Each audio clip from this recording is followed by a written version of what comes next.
وہاں اس کے ساتھ ایک بہت بڑی احتیاط جس کا تقاضا تربیتاً دین آپ کے اور میرے مزاج اور کردار میں شامل کرنا چاہتا ہے، وہ ہے اعتدال۔ اللہ کے رسول صلی اللہ علیہ وسلم نے فرمایا خیر الامور اوسطھا، دنیا کی ساری خوبیاں، سارا خیر، اس کا راز اللہ رب العزت نے اعتدال کے اندر رکھا ہوا ہے، میانہ روی کے اندر رکھا ہوا ہے۔ جیسے بخل اللہ کے ہاں بڑا ناپسندیدہ عمل ہے، کنجوسی اللہ کے ہاں بہت ناپسندیدہ عمل ہے، اس کی نسبت سے بندے اور اللہ کے درمیان حجابات کا اضافہ ہونا شروع ہو جاتا ہے، اللہ اور بندے کے درمیان دوری پیدا ہونا شروع ہو جاتی ہے، بندہ اللہ کے پسندیدہ جو بندے ہیں اس کی فہرست میں سے نکلنا شروع ہو جاتا ہے۔ وہیں پہ ہی جب یہ سخاوت کہہ لیں یا بخل سے دور ہونے کا عمل میانہ روی کی سرحدوں کو پھاندتے ہوئے ریاکاری اور فضول خرچی کی سرحد میں داخل ہونا شروع ہوتا ہے، تو آٹومیٹیکلی کیا ہوتا ہے، پھر وہ سخاوت نہیں رہتی بلکہ سخاوت کے اوپر وہ جو فضول خرچی کا ایک دھبا ہے وہ ایلیمنٹ ہو جاتا ہے، اور یہ اس کو اس اتنے خوبصورت عمل کو جو سخاوت یقیناً اللہ کا پسندیدہ عمل ہے، اس خوبصورت عمل کے اوپر ایک ایسا بدترین دھبا لگ جاتا ہے کہ اس کے سارے حسن کو گہنا کے رکھ دیتا ہے۔ رسول اللہ صلی اللہ علیہ وسلم کے مزاج سے ہم تک یہی تربیت اور پیغام پہنچا ہے کہ سخاوت یقیناً مومن بندہ کامل جو ہے اس کی زندگی کا، اس کے رویوں کا ایک بہت نمایاں حوالہ ہوا کرتا ہے، لیکن اس سارے عمل کے دوران آپ نے اپنے آپ کو اس فضول خرچی سے بچانا ہے، اس اسراف سے بچانا ہے جس کے بارے میں خود اللہ قرآن میں تنبیہ کرتا ہے کہ اللہ اسراف کرنے والوں کو، حد سے زیادہ گزر جانے والوں کو پسند نہیں فرماتا۔ بنیادی طور پہ ہمیں یہ بات سمجھنی چاہیے کہ یہ جو دین ہے یہ ہے ہی اعتدال کا دین۔ اس کا حسن یہ ہے کہ اس نے ہر معاملے کے اندر انسان کو اعتدال کی تلقین کر رکھی ہے۔ اس کا سبب کیا ہے؟ اس اعتدال کی اتنی تلقین اس لیے کی گئی ہے کیوں کہ اللہ رب العزت خالق ہے ہمارا، وہ جانتا ہے کہ انسان کی فطرت ہی اس کا تقاضا یہ ہے کہ اسے اعتدال پہ رکھا جائے۔ اس لیے خواہ کوئی رویہ، خواہ کوئی عمل، خواہ کوئی نیکی کتنی ہی اپنے اندر خوبصورتی رکھتی ہو، اگر وہ اعتدال کے دائرے سے باہر ہونا شروع ہو جائے تو وہ زنگ آلود ہو جایا کرتی ہے اور اپنا اصل حسن جو ہے وہ کھونا شروع ہو جاتا ہے۔ بے شک بے شک۔ جی تو اگلا سوال ہمارے کون سے ساتھی کرنا چاہیں گے؟ بسم اللہ الرحمن الرحیم۔ سخاوت باعث اجر ہے، تو جب ہم نیت کرتے ہیں کسی اللہ کار خیر میں خرچ کرنے کی تو سب سے پہلے ہمارے ذہن میں کیا ایک شیڈول ہونا چاہیے کہ کس جگہ سے سٹارٹ کیا جائے، کہ مین افضل کیا ہے سخاوت کے اندر، سب سے پہلے کس کو لائیں، بعد میں کس کو، اور پھر آگے؟ دین اسلام اپنی ہدایت اور رہنمائی میں اتنا کامل ہے، اتنا مکمل ہے کہ وہ کسی سطح پہ بھی انسان کو ہدایت اور رہنمائی سے خالی نہیں رہنے دیتا۔ ہم اسی سوال کے تناظر میں، اسی کی کھوج میں اگر رہنمائی کے لیے دین کی طرف رجوع کریں تو ہمیں یہ خوشگوار احساس ہوتا ہے کہ جہاں اللہ رب العزت نے انفاق فی سبیل اللہ کے لیے انسانوں کو متوجہ کیا ہے اور ترغیب دلائی ہے، وہاں کتنی خوبصورت بات ہے کہ انفاق فی سبیل اللہ کے معیارات اور پیمانے بھی اللہ نے مقرر کر دی ہیں، اور یہ کیونکہ جیسے میں نے پہلے عرض کیا کہ دین فطرت ہے، انسانی فطرت کے قریب ہے، انسانی زندگی کے قریب ہے، اور جو چیز انسانی زندگی کے قریب ہے اس کا مطلب یہ ہے کہ وہ اس کے تقاضوں اور اس کی ضرورتوں سے آگاہ ہے، ان کے مطابق ہے اور ان کے قریب ہے۔ دین نے جو ہمیں ایک ترتیب عطا کی ہے انفاق کے حوالے سے، اللہ کے راستے میں خرچ کرنے کے حوالے سے، وہ بھی رشتوں کی قربت کے تعلق سے ہے، یعنی جو جتنا رشتے میں آپ کے زیادہ قریب ہے اس شخص کا ضرورت کے وقت آپ کے حوالے سے انفاق کا زیادہ حق رکھتا ہے وہ آپ کے اوپر۔ جو جتنا رشتے میں آپ کے قریب ہوتا جاتا ہے آٹومیٹیکلی اس کے اوپر خرچ کرنے کا تقاضا، ذمہ داری آپ کے اوپر بڑھتی جاتی ہے۔ جو آپ اب عملی زندگی میں دیکھیں سب سے زیادہ آپ کے قریب کون سا رشتہ ہے؟ آپ کے والدین کا رشتہ ہے۔ تو ہم دیکھتے ہیں کہ دین سب سے پہلے جو تحریک دیتا ہے وہ والدین پہ خرچ کرنے کی دیتا ہے، گھرانے کے اوپر خرچ کرنے کی دیتا ہے۔ آپ دیکھیں کہ میرے کریم آقا صلی اللہ علیہ وسلم نے فرمایا کہ ایک شخص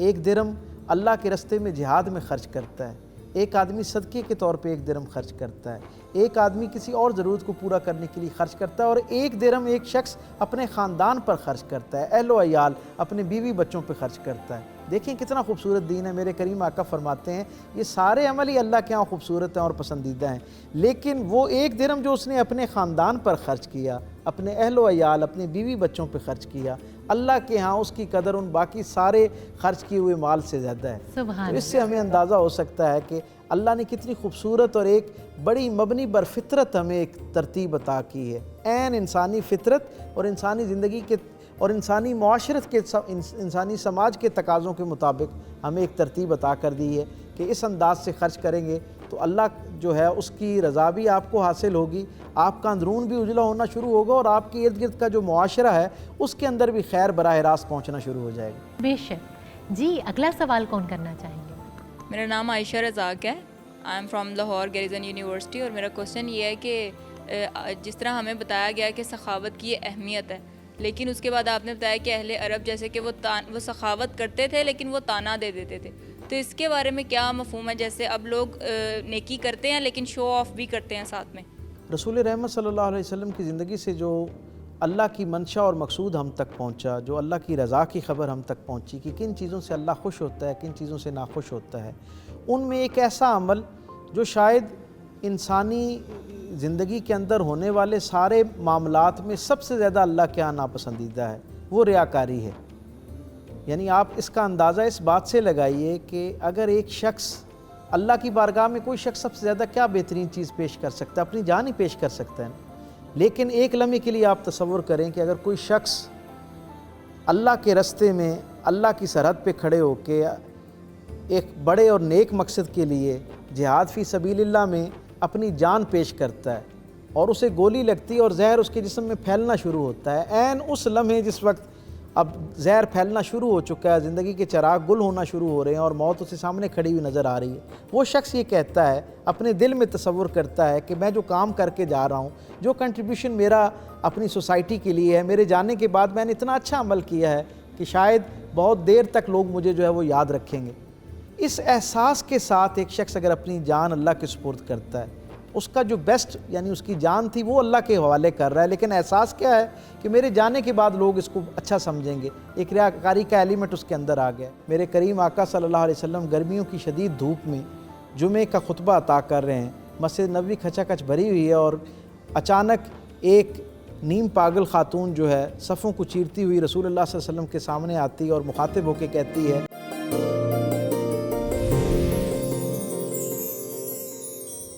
میرے کریم آقا صلی اللہ علیہ وسلم فرماتے ہیں کہ اگر کوئی شخص اللہ کو جان سپرد کرتے ہوئے ایک لمحے کے لیے ریاکاری کا شکار ہو جائے نا، تو اللہ اس کی شہادت کا اجر زمین اور آسمان کے درمیان معلق کر دیتا ہے۔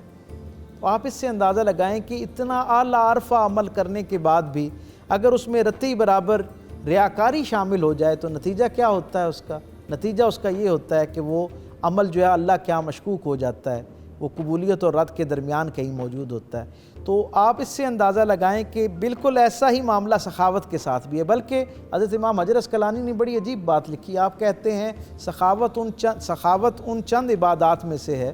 جنہیں سب سے زیادہ ریاکاری کا خطرہ ہے، یعنی سب سے زیادہ جس کے اندر شیطان اس عمل کو ضائع کرنے کے لیے جو شیطان کا سب سے مضبوط ہتھیار ہے وہ ریاکاری۔ اور ہم آج کے زمانے میں اپنے گرد و نواح میں دیکھتے ہیں کہ ہمارے ارد گرد جو لوگ خیرات کر بھی رہے ہیں، جو سخاوت کا مظاہرہ کر بھی رہے ہیں، ان کے معاملات کے اندر بھی ہم دیکھتے ہیں کہ ایک بڑا طبقہ ایسا ہے، بڑی تعداد ایسے لوگوں کی ہے جن کے ہاں سخاوت کے ساتھ ساتھ ایک لمحے پہ کہیں نہ کہیں اپنی خود نمائی، ستائش، اپنے بارے میں ایک اچھی رائے کا لوگوں کے دلوں میں پیدا کرنا، اس کی کوشش کرنا، یہ بھی شامل ہے۔ اور یہ یقیناً کسی نہ کسی درجے پہ تو اللہ کے ہاں اس سے اجر مل رہا ہوتا ہے، لیکن جہاں ریاکاری کا ایلیمنٹ شامل ہو جاتا ہے پھر اس کے حوالے سے باز پرسی اور اللہ کی طرف سے ناراضگی کا احتمال جو ہے اسے بھی اپنے ذہن میں رکھنا چاہیے۔ اتنا خوبصورت عمل، اسے ایک چھوٹی سی احتیاط کے ساتھ ہم محفوظ کر سکتے ہیں۔ اعلیٰ سے اعلیٰ درجے کی سخاوت کو بھی ریاکاری سے خطر ہے، اگر اس ایک خطرے سے اس کو محفوظ کر لیا جائے تو اللہ کے ہاں وہ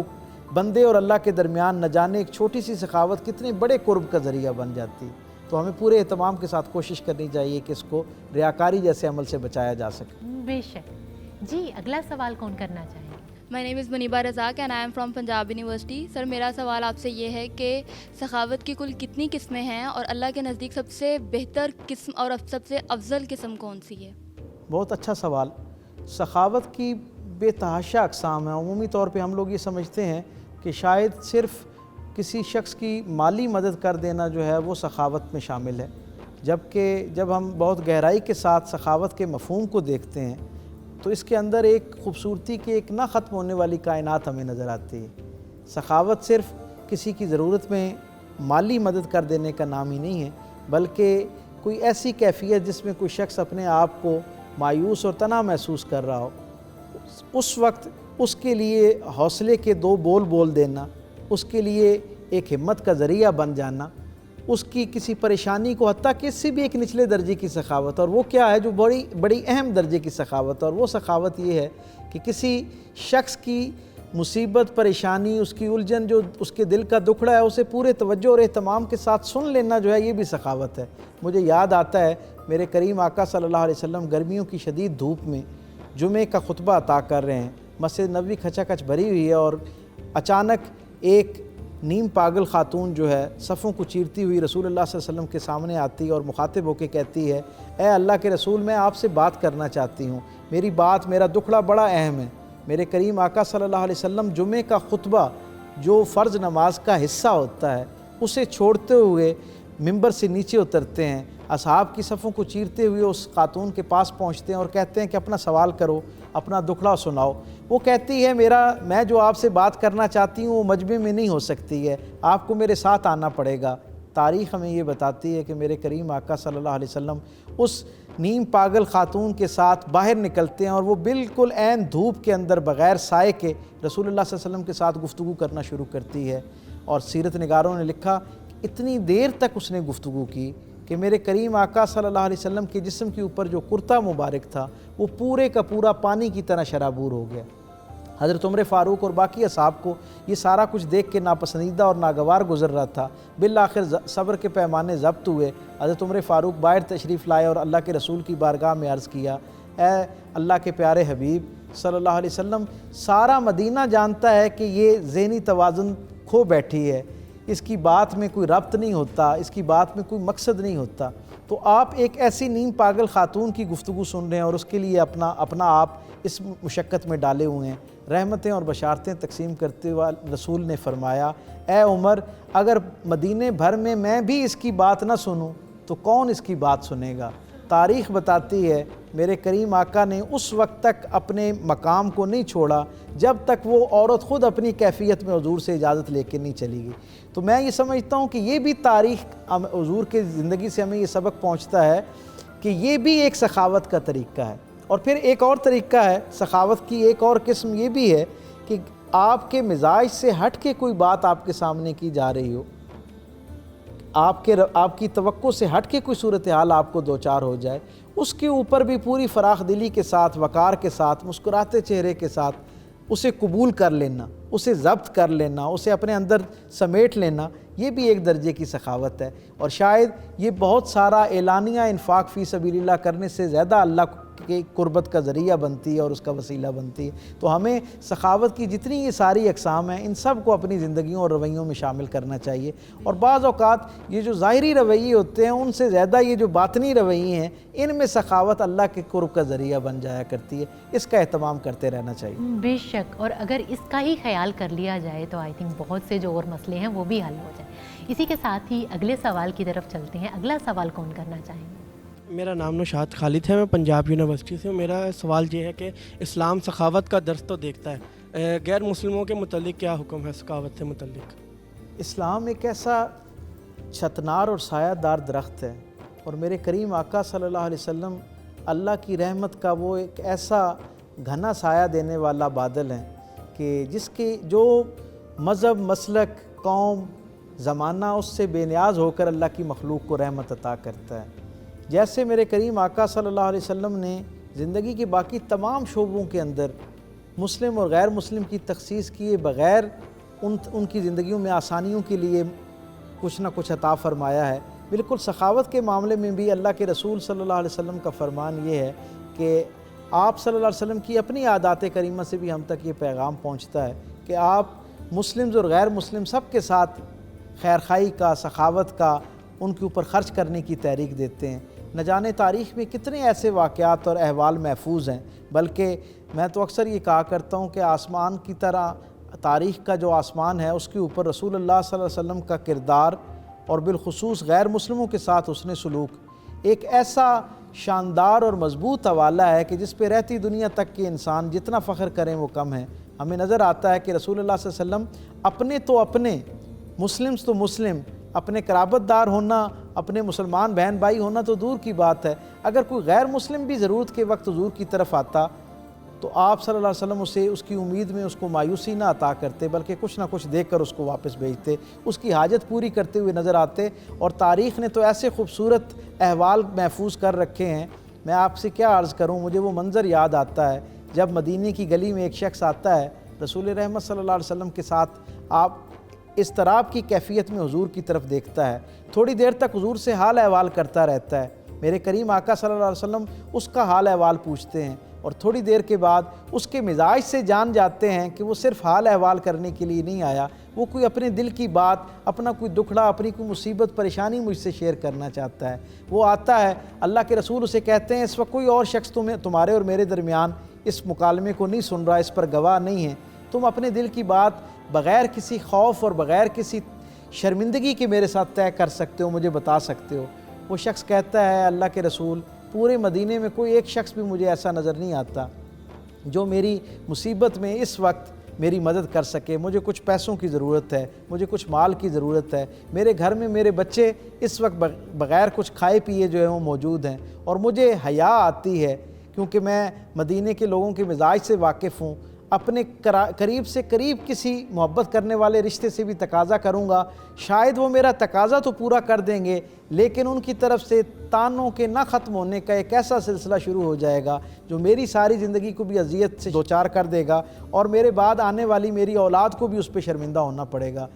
آپ کے بارے میں گو کہ میں آپ کے دین پر نہیں ہوں، میں آپ کا کلمہ پڑھنے والا نہیں ہوں، آپ کا جانثار نہیں ہوں، لیکن میرے دل سے آواز آتی ہے، آپ کا چہرہ جو ہے وہ یہ بتاتا ہے کہ آپ سے اگر کوئی چیز طلب کی جائے تو آپ کی طرف سے تانا اور شرمندگی کا سامنا نہیں کرنا پڑے گا۔ اللہ کے رسول اس کا سوال سنتے ہیں اور سوچ میں پڑ جاتے ہیں، وہ حضور کو سوچ میں پڑے ہوئے دیکھتا ہے اور کہتا ہے کہ اے اللہ کے رسول، اگر آپ کا دل مطمئن نہیں ہے، آپ نہیں دینا چاہتے، نہیں عطا کرنا چاہتے، تو میں آپ کو دوبارہ کہہ کے شرمندہ نہیں کروں گا، میں واپس پلٹ جاؤں گا اور اس کا کسی سے تذکرہ بھی نہیں کروں گا۔ اللہ کے رسول کہتے ہیں ایسی بات نہیں ہے، تم یہاں بیٹھو، اور پھر تاریخ ہمیں یہ بتاتی ہے حضور وہاں سے تھوڑی دیر کے لیے تشریف لے جاتے ہیں، اور تھوڑی دیر کے بعد اپنے گھر میں کیونکہ دینے کے لیے کچھ موجود نہیں تھا تو ایک اور صحابی سے ادھار لے کر اس کی ضرورت پوری کرنے کے لیے مال اسباب اکٹھا کرتے ہیں اور اسے لا کر دیتے ہیں، اور کہتے ہیں میرے اپنے پاس تو میں تمہیں یہ جو اتنی زحمت بھی گوارا کرنی پڑی انتظار کی، اس کے لیے معافی کا طلبگار ہوں، اگر میرے گھر میں موجود ہوتا تو میں ایک لمحہ بھی ضائع نہ کرتا اور تمہیں عطا کر دیتا۔ تو وہ شخص حضور کے اس عمل کو دیکھنے کے بعد جب اپنے گھر لے کے پہنچتا ہے تو دل میں خیال کر لیتا ہے کہ میں بغیر کلمہ پڑھے نہیں جاؤں گا۔ وہ کلمے کا ارادہ کر کے گھر پہنچتا ہے، بچوں کو کھلاتا ہے، اپنے اہل و عیال کے سامنے یہ ذکر کرتا ہے، اور وہ پوچھتے ہیں کہ کون ہے جس نے تمہاری غربت پہ ترس کھایا اور تمہاری اس مصیبت کو جو ہے وہ دور کیا۔ جب بتایا جاتا ہے کہ رسول رحمت صلی اللہ علیہ وسلم کا یہ عمل ہے تو وہ پورے کا پورا خانوادہ یہ طے کرتا ہے، اس کے بچے، اس کی بیوی یہ طے کرتے ہیں کہ ہم اس خرد و نوش سے بعد میں استفادہ کریں گے، اس کو بعد میں کھائیں گے، پہلے رسول اللہ صلی اللہ علیہ وسلم کی بارگاہ میں جائیں گے اور شکرانے کے طور پہ کلمہ پڑھ لیں گے۔ تو تاریخ نے بتایا کہ انہوں نے حضور کی سخاوت کی وجہ سے، اس ہمدردی کی وجہ سے کلمہ پڑھ لی۔ بنتے ہیں غیر اپنے، ہوتے ہیں رام وحشی، الفت کی بھی جہاں میں کیا حکمرانیاں ہیں۔ بہت شکریہ ڈاکٹر صاحب۔ اسی کے ساتھ ہی ہمارے آج کے پروگرام کا وقت ختم ہوا چاہتا ہے۔ اپنی میزبان سہرا ساجد کو دیجیے اجازت۔ امید ہے کہ آج ہم سب جان چکے ہیں کہ سخاوت کی حقیقت کیا ہے اور ہماری زندگی میں اس کی اہمیت کیا ہے۔ آپ سے پھر ملاقات ہوگی ایک نئی نشست میں۔ اپنا بہت سا خیال رکھیے اور دیکھتے رہیے ڈسکور اسلام۔ اللہ نگہبان۔